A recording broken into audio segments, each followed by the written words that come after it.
إن الحمد لله نحمده ونستعينه ونستغفره ونعوذ بالله من شرور أنفسنا ومن سيئات أعمالنا من يهده الله فلا مضل له ومن يضلل فلا هادي له وأشهد أن لا إله إلا الله وحده لا شريك له وأشهد أن محمدا عبده ورسوله يا أيها الناس اتقوا ربكم الذي خلقكم من نفس واحدة وخلق منها زوجها وبث منهما رجالا كثيرا ونساء واتقوا الله الذي تساءلون به والأرحام إن الله كان عليكم رقيبا يا أيها الذين آمنوا اتقوا الله وقولوا قولا سديدا يا أيها الذين آمنوا اتقوا الله وقولوا قولا سديدا يصلح لكم أعمالكم ويغفر لكم ذنوبكم ومن يطع الله ورسوله فقد فاز فوزا عظيما يا أيها الذين آمنوا اتقوا الله حق تقاته ولا تموتن إلا وأنتم مسلمون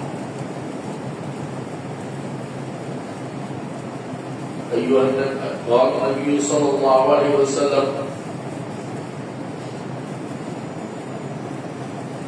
قال النبي صلى الله عليه وسلم من وجد سعة فلم يضحي فلا يضربن مصلانا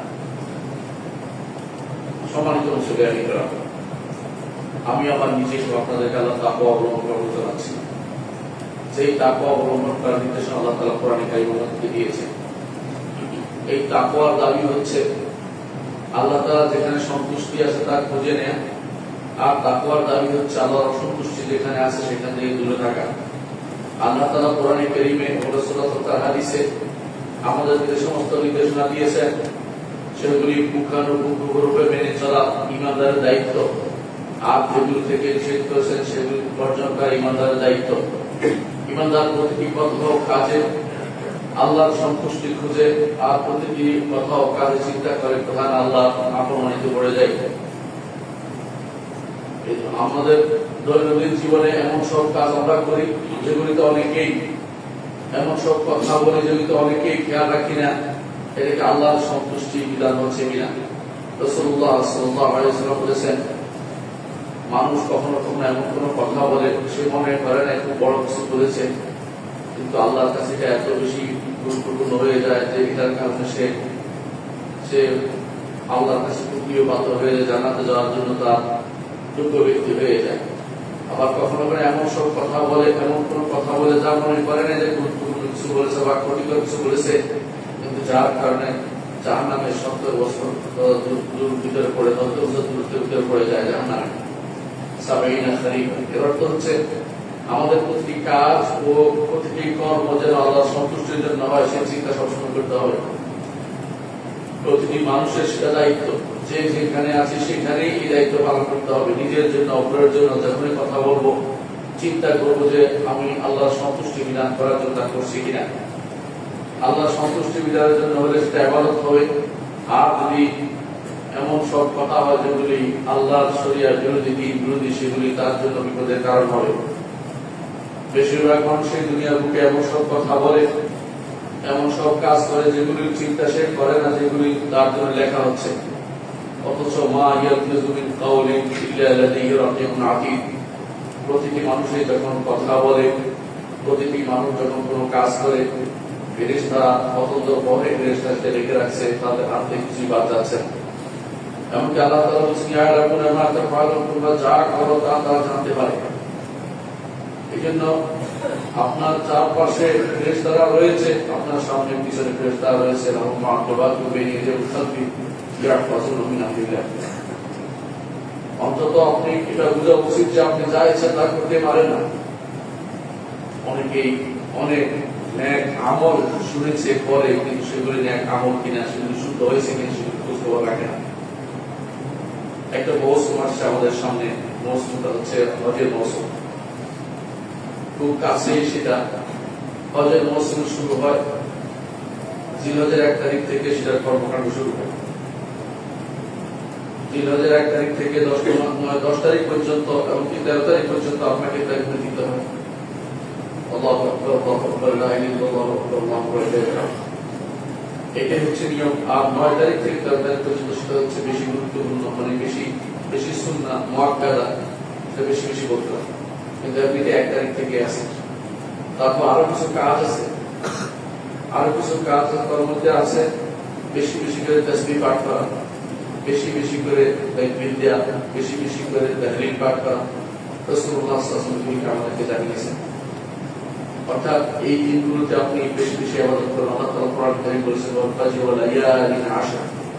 ইমামরা বলেছেন লায়ালিন আশর বলতে 10 দিন বোঝানো জিলহজ। এটা একটি মত। এবং রাসূলুল্লাহ সাল্লাল্লাহু আলাইহি ওয়াসাল্লাম বলেছেন এই 10 দিনে এমন সময় ইবাদত করা হয় যেগুলো নিজের জান দিয়ে আল্লাহর রাস্তায় যুদ্ধ করা ব্যতীত অন্য কোনো আমলের চেয়ে বেশি উত্তম, কোনোদিন আমলের চেয়ে বেশি উত্তম হয় না। তো এই সময়গুলোতে বেশি করে ইবাদত করতে হবে। সেই দিনগুলো ইবাদতের মধ্যে একটি ইবাদত হচ্ছে কোরবানি।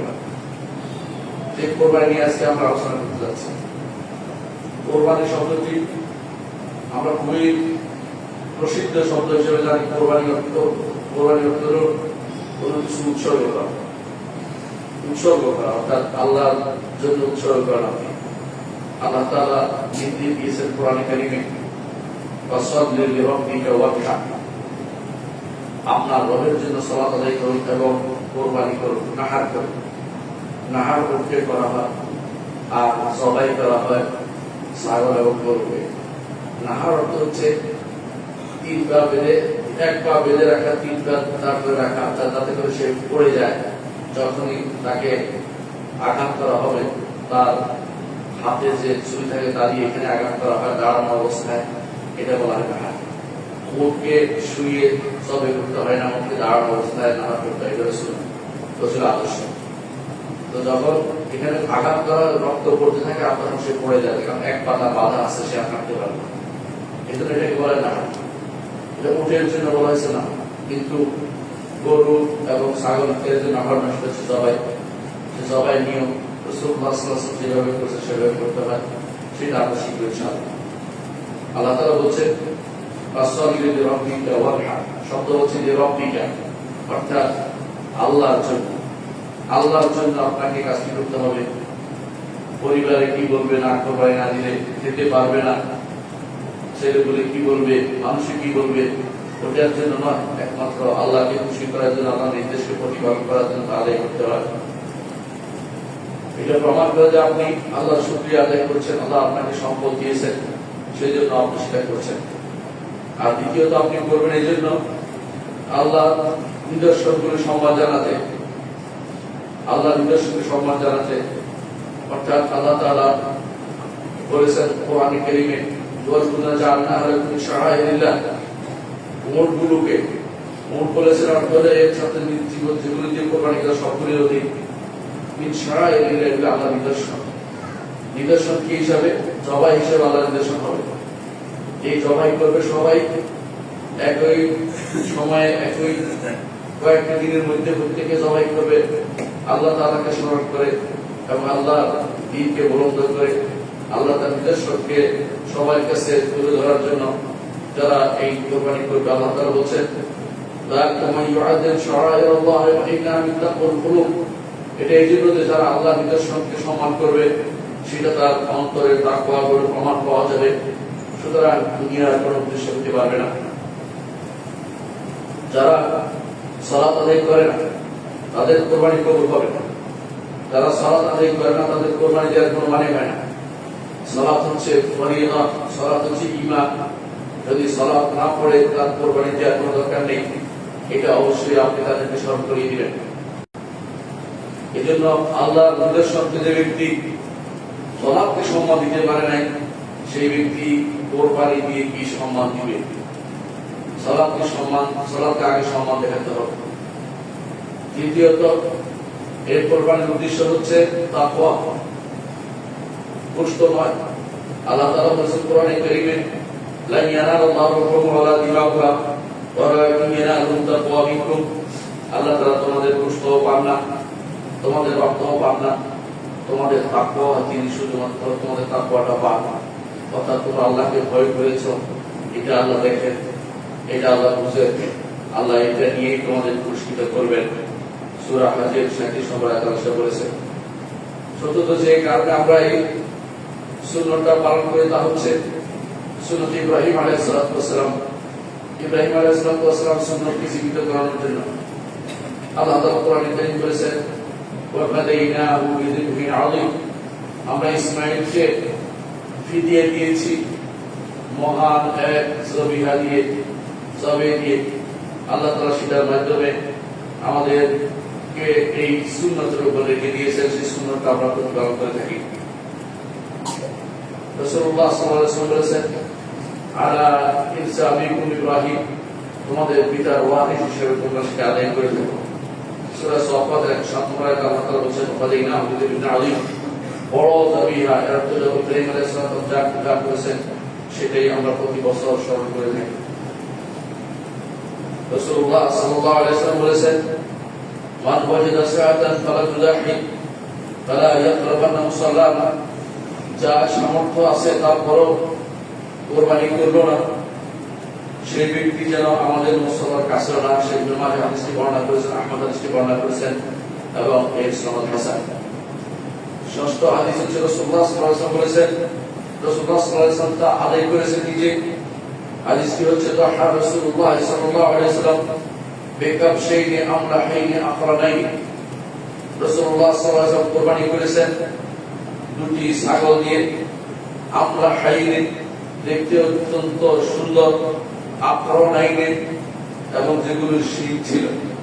আমলাহের আরো অর্থ আছে, সেটা হচ্ছে যে সেটা তার নিচের ভাগ সাদা, উপরের অংশ কালো, গোশত সাদা, চোখের পাশে তার সাদা ছিল, এটাকে আমবালিক করা হয় ছাগল দিয়ে। রাসূলুল্লাহ সাল্লাল্লাহু আলাইহি ওয়াসাল্লাম খুব সুন্দর জিনিস দিয়ে তিনি দুটি ছাগল দিয়ে কোরবানি দিয়েছেন। অন্য বর্ণনায় আসছে মাউজু এইনি, অর্থাৎ খাসি এইনি, অর্থাৎ খাসি করা দুটি ছাগল দিয়ে কোরবানি দিয়েছেন। সপ্তম যে হাদিসটি আমরা দেখছি হচ্ছে রাসূলুল্লাহ সাল্লাল্লাহু আলাইহি ওয়াসাল্লাম বলেছেন, ইজা দাখালাতিল আশরুল আওয়াখির আও দাখালাতিল আশর, যখন প্রথম 10 দিনে ঢুকে জিলহজে, ওয়া আরাদা আহাদুকুম আন ইউযাহি, তোমাদের কেউ কোরবানি করতে চায়, মালা ইয়ামুসা মিন শা'রি ওয়ালা মিন বিশাতি শাইআন, সেজন্য তার শরীরের কোনো চুল না কাটে এবং কোনো চামড়ার অংশ না তুলে ফেলে। রাওয়াহ মুসলিম, হাদিসটি মুসলিম বর্ণনা করেছেন। আরেক হাদিসে রাসূলুল্লাহ সাল্লাল্লাহু আলাইহি ওয়াসাল্লাম বলেছেন, আলা কুল্লি আহলি বাইতি উযহিয়া, প্রতিটি পরিবারের উপরে কোরবানি রয়েছে। হাদিসটি শাইখুল আলবানী সহিহ বলেছেন, শাইখুল জামি তাই উল্লেখ করেছেন। সম্মানিত মুসলিম, আমরা বুঝতে পারলাম যে কোরবানি রাসূলুল্লাহ সাল্লাল্লাহু আলাইহি ওয়াসাল্লাম আদর্শ, কোরবানি ইব্রাহিম আলাইহিস সালামের যুগ থেকে চলে আসছে। এই কোরবানি বা যে উযহিয়া মূলত আরবি শব্দ, আমরা কোরবানি বলি, আমরা আল্লাহর নৈকট্যের জন্য যে কোরবানি শব্দ ব্যবহার করি, কারণ কোরবানি শব্দ কোরবান থেকে আল্লাহর কাছে নৈকট্য অর্জন করে দেওয়া হয়। সুতরাং আমরা এই দেশে যা দিয়ে আমরা বলি এটাকে কোরবানি, আর যারা হাজিরা দেয় এটাকে বলা হয় হাজিরা দেয় হাদি, আর আমরা দেয় কোরবানি। হাজিরা হাদি দেয়, এটার হুকুম একই, কাছাকাছি। অর্থাৎ হাদি দিতে হয় শুধু হারাম এলাকায়, হাদি দিতে হয় শুধু হারাম এলাকায়, অর্থাৎ মক্কা, মিনা, মুজদালিফা, এর বাইরে আর কোথাও জবাই করলে সেটা গ্রহণযোগ্য হয় না। কিন্তু কোরবানি সারা বিশ্বের সর্বত্র আপনি কোরবানি দিতে পারবেন। হাদিদের জন্য যে হাদি, সেটা শুধুমাত্র তারা মক্কা, মিনা এবং মুজদালিফায় দিতে পারবে, আরাফায় দিলেও গ্রহণযোগ্য হবে না। আর হাজির হাদি আসে তামাত্তু এবং কেরাম হাজির উপর, যে মুফরিদ হাজি শুধু হজ করেছে তারপর হাদি আসে না, তারপর হাদি দিতে হয় না তার। কিন্তু কোরবানিটা সবার জন্য যার সামর্থ্য আছে তার উপরেই সেটার বিধান রয়েছে। কোরবানির বিধান কি আসলে? জমহুর বলেন যে এটা সুন্নাহ। সুন্নাহ অর্থ হচ্ছে আপনি করলে সওয়াব পাবেন, না করলে আপনি গুনাহ হবে না, আপনার কোনো গুনাহ হবে না। এবং এটি অধিকাংশ সাহাবী তাবেঈদের মত, এটা ফকিহদের বেশিরভাগ ফকিহের মত এটা যে এটি সুন্নাহ, তবে মুআক্কাদা তাকিদ দেওয়া হয়েছে সুন্নাহ। কারণ রাসূলুল্লাহ সাল্লাল্লাহু আলাইহি ওয়াসাল্লাম বলেছেন, যখন 10 দিনে তোমরা প্রবেশ করবে, অর্থাৎ প্রথম 10 দিন যখন প্রবেশ করতে জিলহজে, তখন তোমাদের কেউ যদি কোনো কোরবানি করতে চায়, তাহলে বোঝা গেল যে কোরবানি করাটা বাধ্যতামূলক নয়। তো এই হিসেবে শব্দ এটা থেকে আলেমরা নিয়েছেন যে এটা সুন্নাহ মুআক্কাদা, ফরজ ওয়াজিব না। ইমাম আবু হানিফা রাহমাতুল্লাহ আলাইহি বলেছেন যে এটা ওয়াজিব। মালিক এই মতের পক্ষে গেছেন, ইবনে তাইমিয়া রাহমাতুল্লাহ আলাইহি এই মতটিকে সমর্থন করেছেন। কারণ হাদিসে কিছু শব্দ আছে যা দ্বারা দেখা যায় যেটার প্রতি রাসূলুল্লাহ সাল্লাল্লাহু আলাইহি ওয়াসাল্লাম গুরুত্ব দিয়েছেন। সুতরাং এটাকে কোনোভাবেই ইগনোর করার চিন্তা করবেন না, সামর্থ্য থাকলে দিবেন। কারণ যাতে করে আপনি কোনো ওয়াইদের ভিতরে না পড়েন সেই চিন্তা করবেন। তবে ঋণ করে কোরবানি করার কোনো দরকার নেই। যাদের ঋণ আছে তারা কোরবানি করে ঋণ পরিশোধ করবেন আগে। আর যদি কোনো কোরবানি করতে হয়, অনুমতি নিতে হবে যে ঋণ দিয়েছেন তার থেকে, যে আমি কি কোরবানি করবো কিনা। কারণ ঋণের ভয়াবহতা অনেক বেশি। ঋণ আদায় করা ফরজ, কোনো সন্দেহ নেই। এর জন্য শাস্তি হবে, কোরবানির জন্য আপনার তো শাস্তি হবে না। সুতরাং আপনি সেটার জন্য কোরবানির ব্যাপারে কোরবানির চেয়ে ঋণের গুরুত্ব বেশি দিতে হবে। অনেকে সালাত আদায় করে না, অনেকে ইসলামের কোনো রকম মেনে চলে না, শরীয়ত মানে না, আল্লাহর বিধান মানে না। কারণ আল্লাহর বিধানের ব্যাপারে তাদের কথা বলতে কোনো দ্বিধা হয় না, যা মুখে আসে তাই বলে দিচ্ছে বিভিন্নভাবে। অথচ কোরবানির সময় আসলে কোরবানি করার জন্য ব্যস্ত হয়ে যায়। এরা আসলে শরীয়ত বুঝে নাই, কি মানে এরা নিজের মন মতো চলে অভ্যস্ত। এরা শরীয়তের মনে করে না, তারা শুধুমাত্র বসতে চিন্তা করে। আর যারা গোশতের চিন্তা করে সেই ব্যক্তি তো কোরবানি, তার দ্বারা কোরবানি হয় গোশত খাওয়া হয়ে যায়। কোরবানি বা কোরবানি কার উপরে সেটা দিতে পারে। এক নম্বর মত হচ্ছে এটা, প্রথম মত হচ্ছে এটা যে যার সামর্থ্য আছে, সামর্থ্য বলতে বোঝায়, সামর্থ্য বলতে শাফিঈদের নিকট এবং হানাফিদের নিকট তার নিজের এবং পরিবারের চলার মতো টাকার বাইরে যেই টাকা হবে এটা দিয়ে যদি কোনো একটি ছাগল বা একটি গরু বা ছাগলের মধ্যে একটা অংশ আপনি 7 এক অংশ কিনতে পারেন, তাহলে সেটাতেই আপনি অংশীদার হতে পারবেন। এটাই আপনার জন্য কোরবানি, তার কোরবানি দিতে হবে, মানে তার জন্য এই কোরবানি রয়েছে। আরেকটি মত হচ্ছে নেশাব পরিমাণ সম্পদের অধিকারী হতে হবে। এই মত ইমাম হানিফা রাহমাতুল্লাহ আলাইহি, কোনো সন্দেহ নেই এই মতটি অত্যন্ত বেশি বাড়াবাড়ি হয়ে গেছে। কারণ নেশাব পরিমাণ সম্পদ সবাই আসে না, অনেক সময় মানুষের হাতে অর্থ থাকে, রাসূলুল্লাহ সাল্লাল্লাহু আলাইহি ওয়াসাল্লাম নেশাব পরিমাণ সম্পদ দেননি। তিনি বলছেন মান ওয়াজাদা সাআতান, তার সামর্থ্য আছে। সামর্থ্য বলতে বোঝায় নিজের এবং পরিবারের যখন আপনার প্রয়োজন পূরণের পরে অর্থ থাকে সেটা দিয়ে আপনি কোরবানি দিতে পারবেন, আপনার সমস্যা নেই। অনেকে প্রশ্ন করেন যে কোরবানির টাকা দিয়ে দেয়া উত্তম নাকি কোরবানি করা উত্তম? নিঃসন্দেহে এটা একটা নীতি হিসাবে নিবেন, যে জিনিসের আলাদা হুকুম আছে আলাদা দেয়া উত্তম। অর্থাৎ আপনি জানেন যে কোরবানি করলে এই সময় আলাদা কিছু লাভ আছে, মানুষকে দিলে মানুষ গোশতে খেতে পারবে এবং একটা সারায় জীবিত হবে, আল্লাহ নিদর্শন পুনর্জীবিত হবে, মানুষের কাছে সেটা বিধিবিধান জানা যাবে। তো সেখানে অবশ্যই উত্তম হচ্ছে কোরবানি করা সদকা করার চেয়ে, কারণ সদকা তো সারা বছর আপনি করতে পারবেন, কোরবানিতে সময় নিতে হইতো। আর কোরবানির সাথে অনেকগুলো বিধান জড়িত, যেখানে বিধান প্রতিপালিত সেটা উত্তম, সেটা যারা সারা বছর করে তা থেকে। এদের অনেকেই বলে হজ করাচ্ছে এই টাকা দান করা উচিত, তারাও ভুল করছে। কারণ হজ হচ্ছে বছরে একবার, দান তো সারা বছরে করতে পারে। হ্যাঁ, কখনো যদি কোনো কোথাও বড় ধরনের অসুবিধা হয়, মানুষের ভিতরে খাবারের অসুবিধা হয়, খাবার পাওয়া যায় না, তখন সেটা নফল হচ্ছে ব্যক্তি উচিত, তখন বেশি করে দান করা। মানুষ ব্যক্তি একক, তখন একক উপকার হচ্ছে ব্যাপক জনগণের উপকারের দিকে সে টাকা।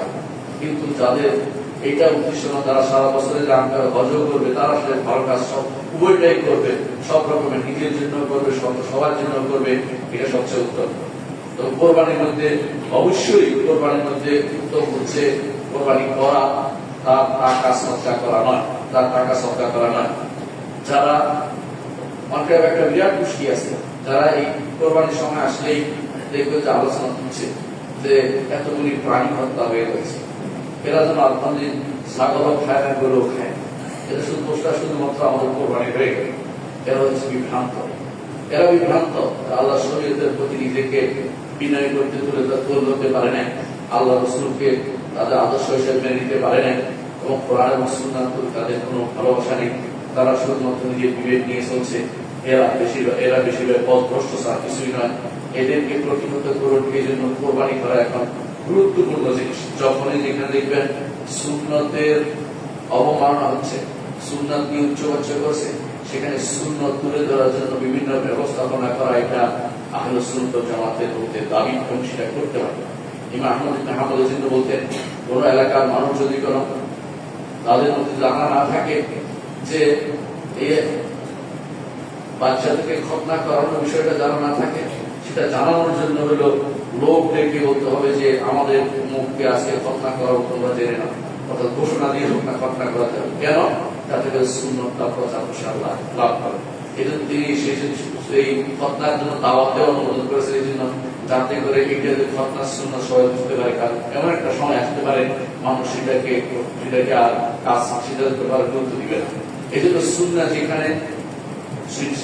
যেখানে বাস্তবে আশঙ্কা হয়ে যায়, সেখানে সুন্নাহকে উজ্জীবিত করার দায়িত্বের ভিতরে পড়ে যায়। এই জন্য কোরবানি করবেন, সামর্থ্য থাকলে কোরবানি করবেন, এবং নিয়ত করে শুধরে কোরবানি করবেন। টাকা সদকার যে কথা বলা হয়, সেটা এই সময় সারা বছরে সেটা করা যাবে। মুসাফির এবং হাজি তিনি কি কোরবানি করবেন কিনা।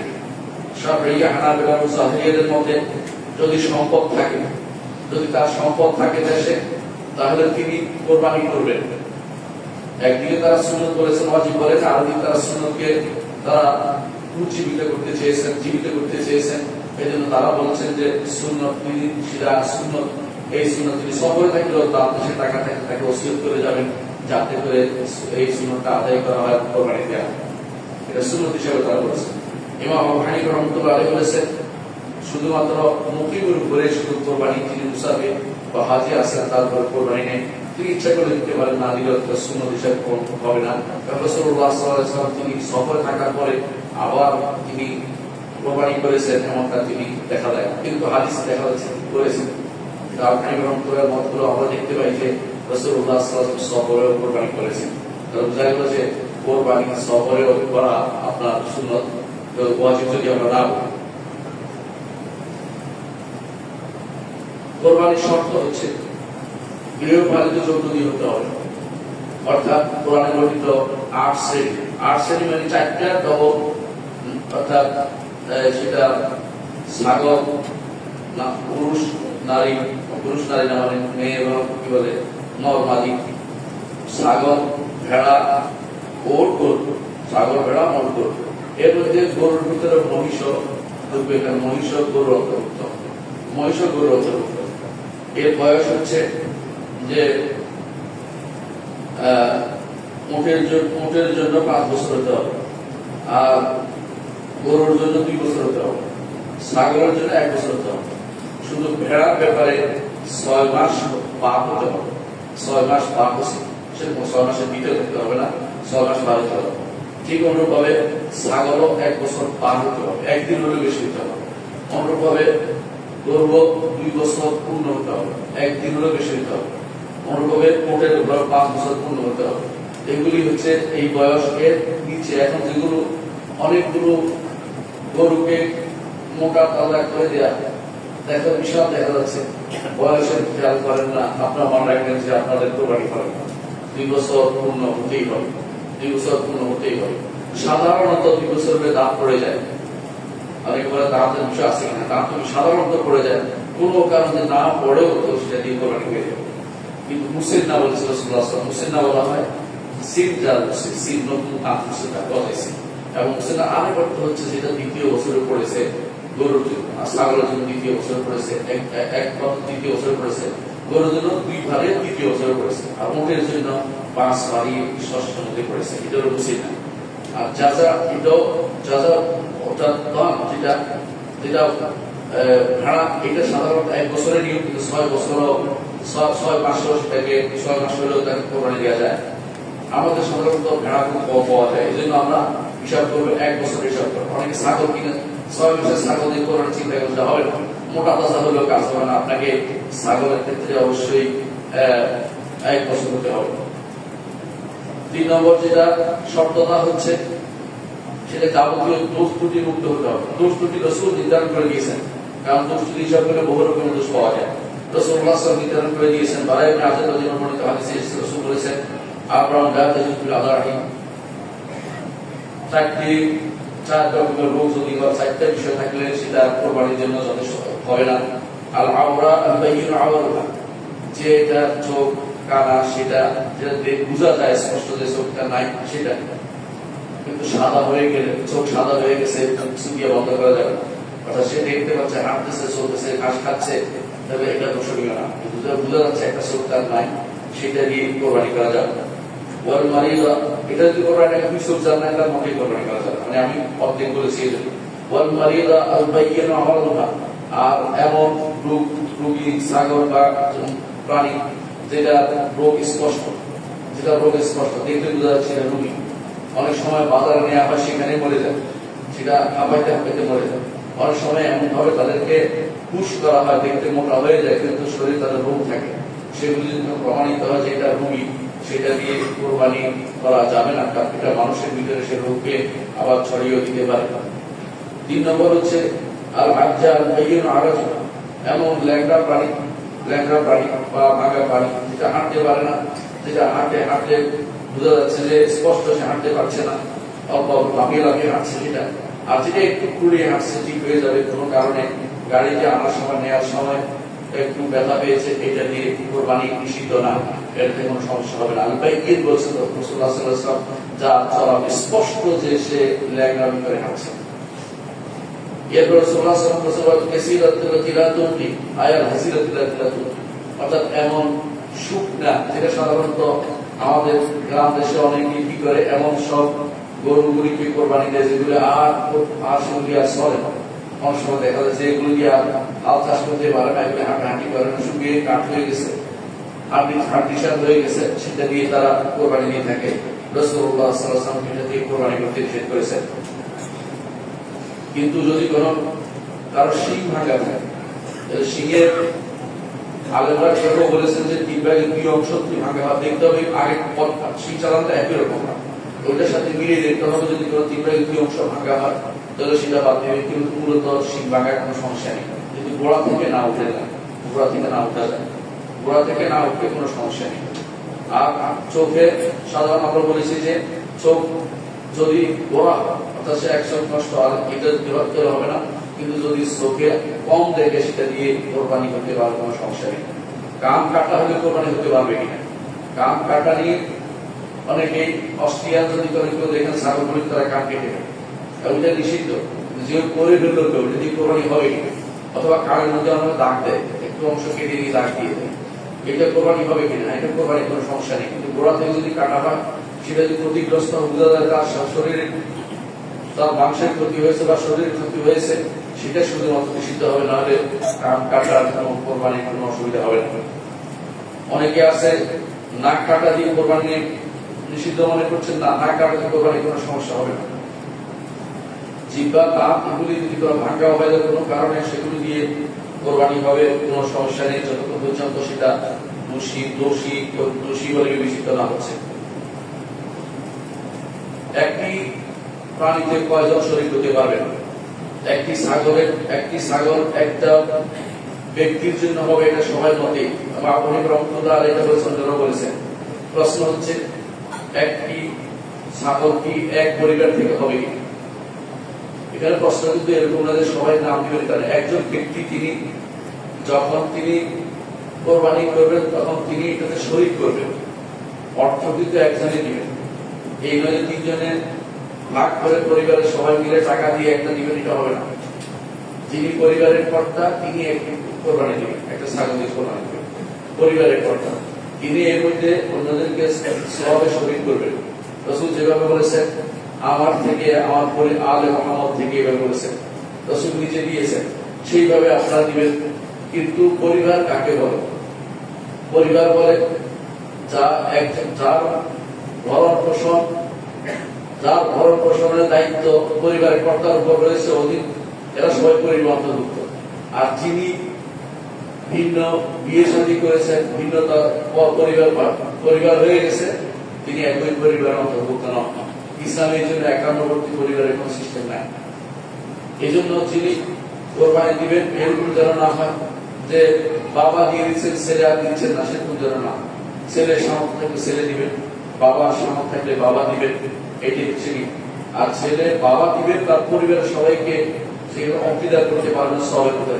কিন্তু আবু হানিফা রাহমাতুল্লাহর মধ্যে না, তিনি শুধুমাত্র নিজে থেকে দিবেন, অন্য কাউকে দিতে হলে ওদের জন্য আবার টাকা দিতে হবে, তিনি এটা নির্ধারণ করেছেন। অর্থাৎ এটাই আমাদের দেশে প্রচলন বেশি, একজন নিজের থেকে দিবেন, এটা তারা মনে করে থাকে।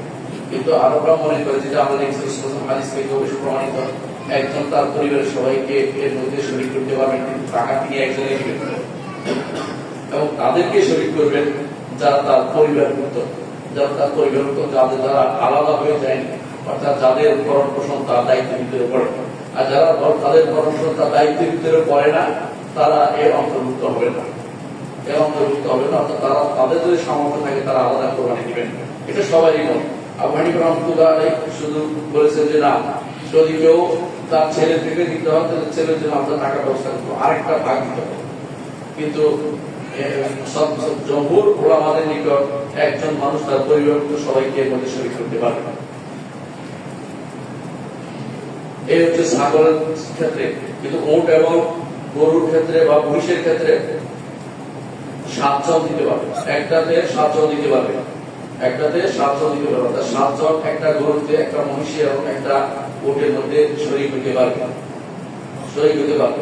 তো এইটা অন্য কোথাও শরীক পাওয়া যায় না, শুধু উটে এবং মহিষ এবং গরুতে শুধুমাত্র শরীক পাওয়া যায়, ছাগলে শরীক পাওয়া যায়, ছাগলের শরীক পাওয়া যায়। আমাদের দেশে অনেক সময় দেখা যায় যে কেউ কেউ বিদেশ থেকে কোনো কোনো সময় দেখা যায় যে ইয়া পাঠিয়ে দিয়েছে কোরবানি করার জন্য, অথবা টাকা দিয়েছে কোরবানি কেনার জন্য, তার নামে কোরবানি করছে, কার জন্য কোরবানি করছে, এটা কেউ কোরবানি পায় না। কোরবানি করতে হলে তো নির্দিষ্ট ব্যক্তি হতে হবে, ব্যক্তি না। এখন তো দরিদ্রের জন্য কোরবানি করতেছে, কে করতেছে, টাকা কে দিচ্ছে, এই সিস্টেমে কোরবানি চলে না, কোরবানি খয়রাতি হয় না, কোরবানি খয়রাতি হয় না। এই জিনিসটা ভুল, যারা অনেকে করে থাকেন তারা শরিয়া বিরোধী কাজ করে থাকেন, জানা উচিত আমাদের। কোরবানি যদি কোনো অংশীদারের ভিত্তিতে দেওয়া, অনেকে বলা অংশীদারের মধ্যে কেউ যদি কোনো গোস্ত খাওয়ার ইচ্ছা করে অথবা আত্মসম্মান বজায় রাখার ইচ্ছা করে, আল্লাহ নৈকট্য না থাকে, তার কোরবানি হবে না। এটা ইমাম আবু হানিফা রাহমাতুল্লাহ আলাইহি বলেছেন যে যদি কোনো কেউ যদি মনে করে যে এই কোরবানির ভিতরে একজন 7 জনের মধ্যে একজন মনে করে যে এটা গোস্ত খাওয়ার জন্য অথবা তার লজ্জা শরম বাঁচানোর জন্য মনে করছে সে কোরবানি দিচ্ছে, কারো কোরবানি করে। কিন্তু অন্যরা বলে থাকেন না, যদি কেউ যদি কোনো তার অংশের ভিতরে বসতে নিয়ত করে ওই ব্যক্তির সমস্যা হবে, কিন্তু যে ব্যক্তি নিয়ত আল্লাহ নৈকট্য লাভের জন্য কোরবানি দিয়েছে তার কোরবানিতে কোনো অসুবিধা হবে না। তারপরেও এই সমস্যা থেকে মুক্ত হওয়ার জন্য আপনাদের জানা উচিত, আগে বলা উচিত, তাদেরকে সাথে নেওয়া উচিত যাদের নিয়ত পরিশুদ্ধ আছে বলে আপনি জানতে পারবেন। ইমাম মালিক রাহমাতুল্লাহ আলাইহির মতে কোরবানিতে অংশীদার করা যায় না, এককভাবে দিতে পারে, যদিও সেটা ছাগল হোক, উট হোক বা গরু হোক। এই মতটির পক্ষে তিনি কোন দলিল দেননি, কিন্তু এই মতটি আসলে বা অগ্রহণযোগ্য এবং বিশুদ্ধ দলিল হচ্ছে যে অবশ্যই কোরবানিতে শরীক পাওয়া যায়। এর দলিল জাবের বর্ণিত হাদিস, নাহানা মা রাসূলিল্লাহ সাল্লাল্লাহু আলাইহি ওয়াসাল্লাম আমর হুদাইবিয়া আল-মুদিনাত আন সাবরাতিন ওয়াল বাকরাত আন সাবরা, রাওয়াহু মুসলিম।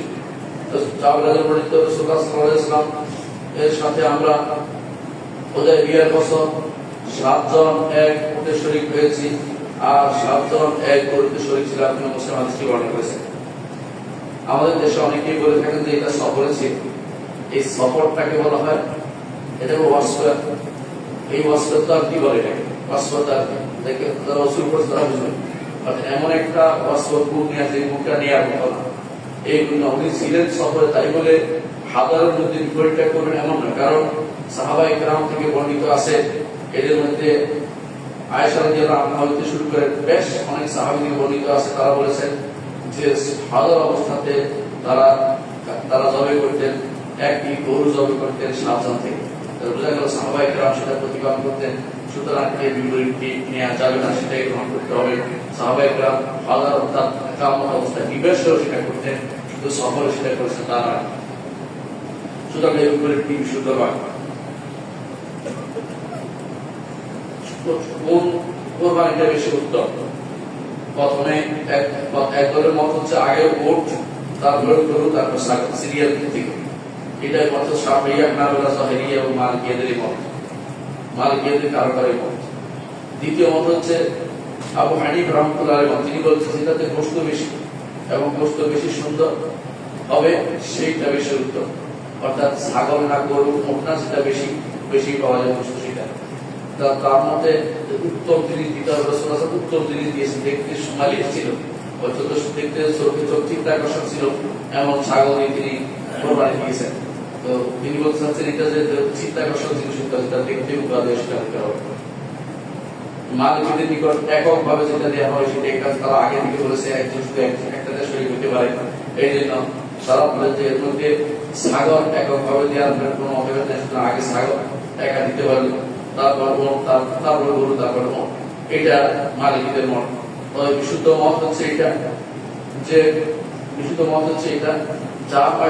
যেটার মাধ্যমে এই যে শারীরা ইসলামের নিজস্বতা বেশি প্রকাশ পেয়ে যাবে, সেটা করা উচিত। আর সেটা করা বেশিরভাগ দেখা যায় গরু বা উটের মাধ্যমে বেশি হতো, অনেকে শরীর হয়, অনেকে সেখানে হয়তো তার জীবনে হয়তো কার সাথে দেখা হতো না, সেখানে দেখা হয়, পরিচয় হয়, মানুষের মধ্যে সম্প্রীতি বাড়ে। এই জন্য গরু দিয়ে বেশি উত্তম বলে আমি মনে করছি, কারণ এর মাধ্যমে এই ইয়াটা এই মুসলিমদের যে এই নিদর্শনটা সেটা সব জায়গায় প্রচার প্রসার লাভ করে। প্রশ্ন হচ্ছে কোরবানির সাথে কি আকিকা করা যাবে কি? হানাফিদের মতে করা যাবে, মালিকি এবং শাফিঈরা বলে করা যাবে না। এগুলো আপমত আছে, তবে বিশুদ্ধ মত হচ্ছে যে সেটা করা যাবে না।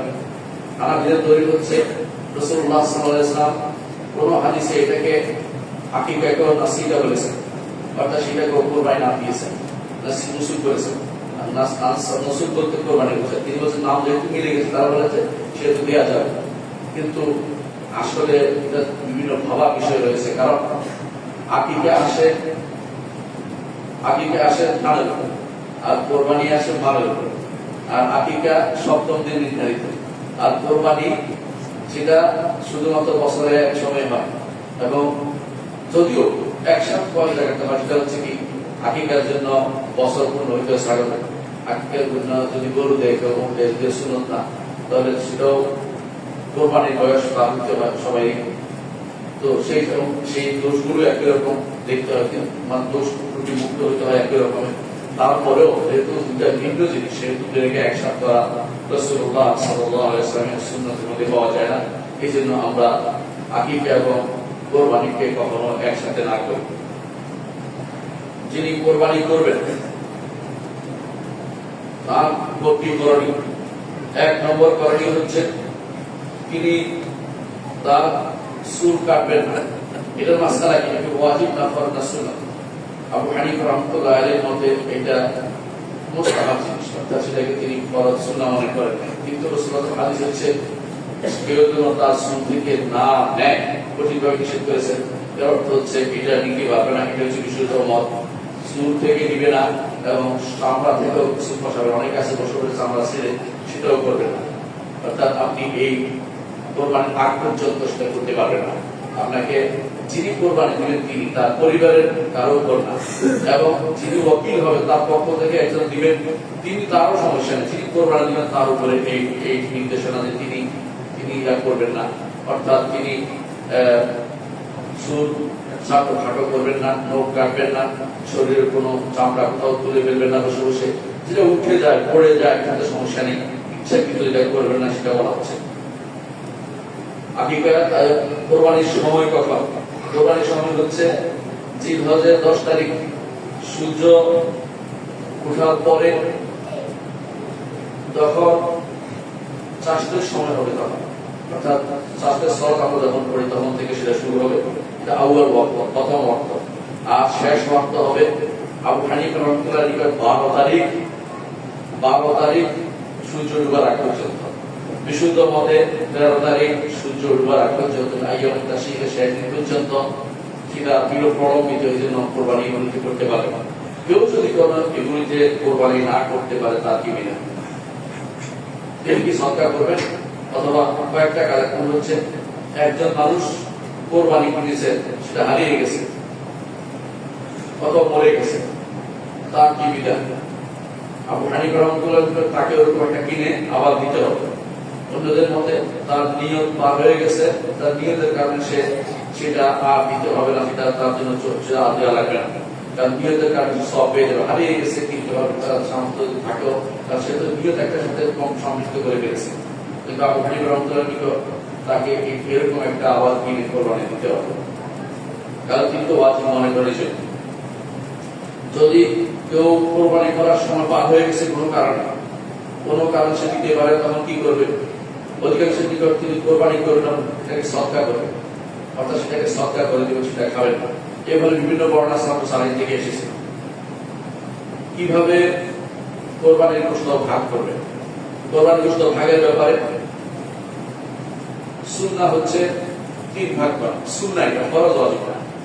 1 ভাগ আপনি নিজের পরিবারের জন্য রাখবেন, 1 ভাগ হাদিয়া দিবেন, 1 ভাগ সদকা করবেন। 3 ভাগ, 1 ভাগ সদকা করবেন, 1 ভাগ হাদিয়া দিবেন এবং 1 ভাগ নিজের পরিবারের জন্য রাখবেন। এটা হচ্ছে সুন্নাহ। এইটা যদি কোনো পালন করেন ভালো, কিন্তু আমাদের অনেক জায়গাতে সমাজে একভাবে রেখেই দেয় সৎকার করার জন্য। এটা নিয়ম না, কারণ অনেকে তার পরিবারে এবং বেশি বেশি তার পরিবারের দরকার থাকতে পারে। আপনি যদি কোনো সৎকার আগে রেখে দেন জোর করে, এটা তো জোর করার বিষয় না, এটা সুন্নত প্রতিভাবের বিষয়। সুন্নত করতে পারলে করবে, সেটাই বাধ্য করতে পারে না। এই জন্য 3 ভাগ করে 1 ভাগ যারা সমাজে রেখে দেয়, এটা সঠিক কাজ নয়। এই নিয়ম, এই সিস্টেম পরিবর্তন করা দরকার। এই সিস্টেম পরিবর্তন করা দরকার। অনেকেই আমাদের কাছে অভিযোগ দেয় যে আমার তো ছোট একটা ছাগল কোরবানি করেছি, 3 ভাগে 1 ভাগ দিয়ে দিলে আমার পরিবারও হয় না। এটা এই জন্যই বলছি যে আসলে তাদের মনের ভিতরে সেটা সন্তুষ্টি থাকে না, দেওয়া ব্যাপারে। আর এরপরে আবার কি করে ওনারা ভাগ করে করে প্রতি বাড়িতে বাড়িতে আবার দেয়। এটা কোন সিস্টেম আপনি চালু করলেন? শরীয়ত এই সিস্টেম চালু করেন। রাসূলুল্লাহ সাল্লাল্লাহু আলাইহি ওয়াসাল্লাম প্রথম বলতেন কুলু তোমরা খাও, ওয়ালা তাদাসুরু, কোনো রকমের তোমরা জমা করে রেখো না। পরে যখন মুসলমানদের মধ্যে, মুসলিমদের মধ্যে প্রচুর পরিমাণে আলহামদুলিল্লাহ সামর্থ্য বাড়িয়ে দিলেন, রসুল বললেন যে তোমরা খাও এবং তোমরা জমা করো, মানুষকে দান করো, হাদিয়া দাও। তিনি বলেন অর্থাৎ জমা করে রাখা যায়। অনেকে জমা করে রাখতে পারবে না বলে এটাকে ভাগ করে মনে করে সেটাকে ভাগ করে দেয়। আবার অনেকে আছে সৎকার মুখেই করে না, পুরোটাই সে নিজে ঢুকিয়ে ফেলে। এটাও তো আল্লাহ রাসূল সাল্লাল্লাহু আলাইহি ওয়াসাল্লাম আদর্শ দিকে আছে। রাসূলুল্লাহ সাল্লাল্লাহু আলাইহি ওয়াসাল্লাম এই প্রত্যেককে তাকে গরিবদেরকে দেওয়ার ব্যাপারে নির্দেশনা দিয়েছেন, দেওয়ার ব্যাপারে চিন্তা করবেন। যারা কেউ দেয়, অনেকে নিতে চায় না, এটা অহংকার করবেন না। হাদিয়া দিলে নিতে হবে, কারণ তারা হাদিয়া দিয়েছে, হাদিয়াও দেওয়া যায়। আবার সাদাকা দিলে তো বোঝা যায় গরিবদের সাদাকা করে সেও দিতে পারে, ধনীদের দিয়ে হাদিয়া দেওয়া দিতে পারে, গরিবদের সাদাকা দিতে পারে। সুতরাং নেওয়ার ব্যাপারে আপনি সেটাকে নিকুষ্ণ প্রকাশ করবেন না, বা নিব কেন, আমি কি কম, আমার কি কম আছে নাকি, এটা বলবেন না। হাদিয়া দিলে নিবেন, এটাই হচ্ছে নিয়ম। হজের মধ্যে দেখবেন আপনাকে অনেক সময় দিয়ে আপনি ফেলে দিবেন না, কারণ এটা তারা মনে করে না যে শুধু সাদাকা দিচ্ছে, তারা হাদিয়া হিসেবেও দেয়। এই জন্য এগুলিকে কোনোভাবেই মনে করবেন না যে আমি সৎকার নিব। সৎকার হাদিয়াও দিতে পারে, ধনীরা হাদিয়াও দিতে পারে। অর্থাৎ তারা দেখছে হাজি হিসেবে অথবা এই দিন একে অপরকে হাদিয়া দিলে মহব্বত বাড়বে। রাসূলুল্লাহ সাল্লাল্লাহু আলাইহি ওয়াসাল্লাম বলেছেন তাহাদু, হাদিয়া দাও, তোমাদের মধ্যে মহব্বত বেড়ে যাবে। মনে রাখবেন কিছু জিনিস আছে জবের সময় দরকার। 1 নম্বর হচ্ছে নিয়তটা পরিশুদ্ধ করবে। তবে নাম ধরে ধরে অমুকের নাম কার কি নাম, কয়জন নাম, অর্থাৎ আপনি সময় রেখে নির্ধারণ করবেন, আগে থেকে নির্ধারণ করবেন। গরু কিনে অর্থে নির্ধারণ করা নয়, গরু কিনছে আপনি নির্ধারণ করবেন কে দিবেন, কোনো সমস্যা নেই, কে দিবেন নির্ধারণ করবেন। ততক্ষণ পর্যন্ত না বলছে ততক্ষণ পর্যন্ত কমপ্লিটমেন্ট, মনে মনে থাকলে হবে না। মুখে উচ্চারণ করে ফেলেন যে এটা আমি আমার পক্ষ থেকে দিচ্ছি, তখন থেকে সেটা কোরবানি বলে নির্ধারিত হবে। গরু কিনলে সেটা কোরবানি নির্ধারিত হয়ে যায় না, এটা মনে রাখবেন। দ্বিতীয় কাজ হবে সেটা হচ্ছে যে যেটা দিয়ে জবে করবে সে ধারালো করে নেবেন, বেশি করে সেটাকে বেশি এমন ভাবে দাঁড়িয়ে নেবেন যে সেটা সহজে কাটানো। রাসূলুল্লাহ সাল্লাল্লাহু আলাইহি ওয়াসাল্লাম বলেছেন ওয়ালিয়াহুযু আহাদুকুম শুবরাতাহু, তোমাদের কেউ তার ছুরিটাকে যেন ধারালো করে নেয়। তারপর রাসূলুল্লাহ সাল্লাল্লাহু আলাইহি ওয়াসাল্লাম তিনি বলেছেন যে ইন্নাল্লাহ কাতাবাল ইহসান আলা কুল্লি শাই, আল্লাহ তাআলা সবার উপরে ইহসান লিখেছেন, অর্থাৎ ভালো যে কোনো কাজকে উত্তম করার জন্য নির্দেশনা দিয়েছেন। সেই জন্য রাসূল যেভাবে বলেছেন সেভাবে করবেন। রাসূলুল্লাহ সাল্লাল্লাহু আলাইহি ওয়াসাল্লাম সাগরের তার ইয়াতে পা রেখেছেন, রেখে হাত দিয়ে ধরে তারপর তিনি রেখে পা রেখে তাকে জবে করে দিয়েছেন। সেভাবে আপনি করবেন যদি সেভাবে রাখতে পারেন। জবে করার ক্ষেত্রে কেবল মুক্তি করতে পারলে ভালো, কেবল না করতে পারলে কোনো সমস্যা নেই, হয়ে যাবে। এটা একটা সুন্নাত। আর শুয়ে গরু ছাগল এবং মহিষ এগুলিকে শুয়ে জবে করবেন, আর মুখকে দাঁড়ানো অবস্থায় জবে করলে শুনুন, এটা শুনুন। এক প্রাণীর সামনে আরেক প্রাণীকে জবে করবেন না, কারণ সে ভীত হতে পারে এবং তার শব্দ শুকিয়ে যেতে পারে, সেটা করবেন না।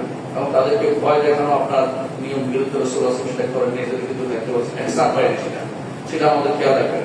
সুতরাং আমরা বুঝতে পারছি যে শরীয়তে কিছু নিয়ম দিয়েছে, সেভাবে আমরা কোরবানির কাজটা করব। আর চামড়ার ব্যাপারটা অবশ্যই চামড়া সদকা করে দিবেন, দান করে দিবেন, চামড়া দান করে দিবেন।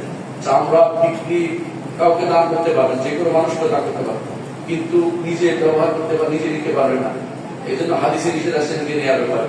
আর যদি কোনো সেটা বিক্রি করেন, নেওয়ার চিন্তা করে, হাদিসে কঠিয়া হবে না বলছে। নিজে নেওয়ার চিন্তা না করে যদি আপনি উকিল হয়ে গরিবের জন্য সে বিক্রি করে তাকে টাকা দিয়ে দেন, তখন শুধুমাত্র সেটা বৈধ হতে পারে।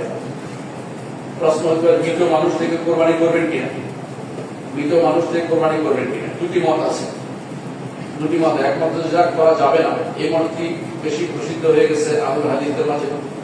দ্বিতীয় মত হচ্ছে করা যাবে, এটা বেশি বিশুদ্ধ, করা যাবে।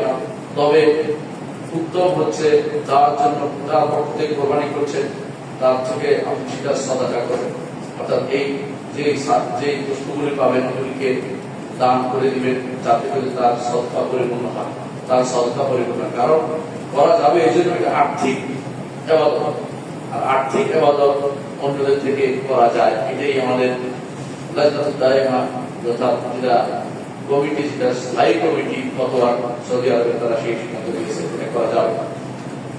তবে মনে রাখবেন যে যদি কোনো ওসিয়ত করে যায় প্রতি বছর কোরবানির জন্য, ওসিয়ত 3/1 তার সম্পদ থেকে, 3/1 সম্পদ থেকে তার জন্য ওসিয়ত প্রতিপালন করা, কোরবানি এটা করা সবার নিকটে বৈধতা রয়েছে এবং সেটা করতে হবে। সেটা অবশ্যই কোনোভাবে ছাড়া যাবে। যদি ওসিয়ত করে যায় যে আমার সম্পদ থেকে প্রতি বছর আমার জন্য কোরবানি করতে হবে, এটা একজন মানুষের ওসিয়ত। যদি তার সম্পদ অনেক রেখে গেছে, যদি এরকম রেখে যায় তো হবে। আর সম্পদ রেখে না যায় ওসিয়ত দিতে সে বাধ্য না, কারণ ওসিয়ত যেটা সম্পদ তার নাই, ওসিয়ত করতে পারে না। সন্তান ইচ্ছা করে তার পক্ষ থেকে প্রতিপালন করবে, ইচ্ছা করে প্রতিপালন করবে না। আর সম্পদ রেখে গেলে সে ওসিয়ত তাকে প্রতিপালন করতে পারে, প্রতিপালন করবে। আকুলু কওলি হাযা ওয়া আস্তাগফিরুল্লাহ লি ওয়া লাকুম ওয়া লিসাইরিল মুসলিমিন ফাস্তাগফিরুহু ইন্নাহু হুয়াল গফুরুর রাহিম।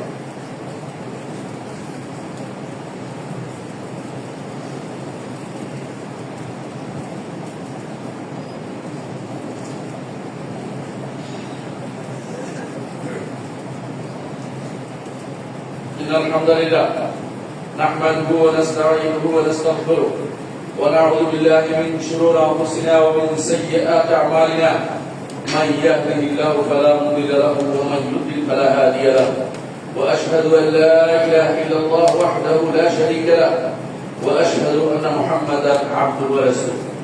أما بعد، সম্মানিত মুসলিম کرام, কোরবানির মাসআলা আলোচনা করছিলাম। কোরবানি আল্লাহর জন্য হয় সেটা আপনি অবশ্যই খেয়াল করবেন। যদি আপনার সামর্থ্য না থাকে সেটা আপনি সেটা নিয়ে বাড়াবাড়ি করবেন না। আল্লাহ তাআলা সামর্থ্য দেয় না, সামর্থ্য হলে দিবেন। আর যদি সামর্থ্য থাকে সেটাকেও ছেড়ে দিবেন না, কারণ এর মাধ্যমে আল্লাহ তাআলাকে আপনি ভালোবাসেন, আল্লাহ নৈকট্য আপনি ভালো চান, সেটা প্রমাণিত হবে। আর যে কেউ আল্লাহর নৈকট্য চাইবে আল্লাহ তাআলা তাকে ভালোবাসবেন এবং তার জন্য পুরস্কার নির্ধারণ করবেন।